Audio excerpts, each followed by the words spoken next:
நீதிபதி ரவிராஜ பாண்டியன் குழு நிர்ணயித்த கல்வி கட்டண உயர்வை ரத்து செய்ய வேண்டும் என்று அகில இந்திய மாணவர் கழகம் கோரிக்கை விடுத்துள்ளது. தமிழகத்தில் நீதிபதி ரவிராஜ பாண்டியன் தலைமையிலான குழு தனியார் பள்ளிகளுக்கு கல்வி கட்டணத்தை நிர்ணயித்துள்ளது. இந்த கல்வி கட்டணம் ஏற்கனவே நீதிபதி கோவிந்தராஜன் குழு நிர்ணயித்ததை விட அதிகரிக்கப்பட்டுள்ளது. பள்ளியின் உள்கட்டமைப்பு வசதிகளை பொறுத்து 3,500 ரூபாய் முதல் 11,000 ரூபாய் வரை கல்வி கட்டணத்தை கோவிந்தராஜன் குழு நிர்ணயித்தது.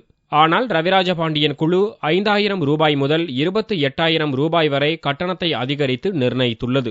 இந்த கட்டண உயர்வை ஏழை நடுத்தர மாணவர்களால் செலுத்த முடியாத நிலை உள்ளதாக கூறி இதை உடனடியாக ரத்து செய்ய வலியுறுத்தி அகில இந்திய மாணவர் கழகமும் புரட்சிகர இளைஞர் கழகமும் இணைந்து பள்ளி கல்வித்துறை இயக்குநரிடம் கோரிக்கை மனு அளித்தனர். ரவிராஜ பாண்டியன் தலைமையிலான குழு நிர்ணயித்துள்ள கல்வி கட்டணம் என்பது 5,000 28,000 ரூபாய் வரை தனியார் பள்ளிகள் வசூலிக்கலாம் என்று நிர்ணயம் செய்திருக்கிறது. மாதம் 4,000 5,000 சம்பாதிக்கக்கூடியவருடைய வீட்டு பிள்ளை 28,000 கட்டி படிப்பதற்கு எந்த விதமான வாய்ப்பும் கிடையாது.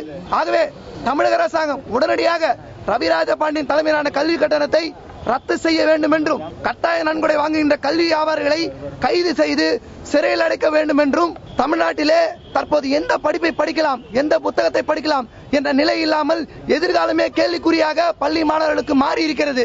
அவர்களது எதிர்காலத்தை கருத்தில் கொண்டு அதுக்குண்டான நடவடிக்கை இந்த தமிழக அரசாங்கம் எடுக்க வேண்டும் என்றும், அப்படி இல்லை என்றால் தமிழ்நாடு முழுக்க மாணவர் இளைஞர்கள் பெற்றோர்கள் தரப்பில் போராட்டங்கள் வெடிக்கும் என்றும் இந்த போராட்டத்தின் வாயிலாக தெரிவித்துக் கொள்கிறோம். அரசு பள்ளிகளில் தரமான சூழல், ஆசிரியர் பற்றாக்குறையை சரி செய்ய வேண்டும், தனியார் பள்ளிகளை அரசே ஏற்று நடத்த வேண்டும் எனவும் அவர்கள் அரசுக்கு கோரிக்கை விடுத்துள்ளனர்.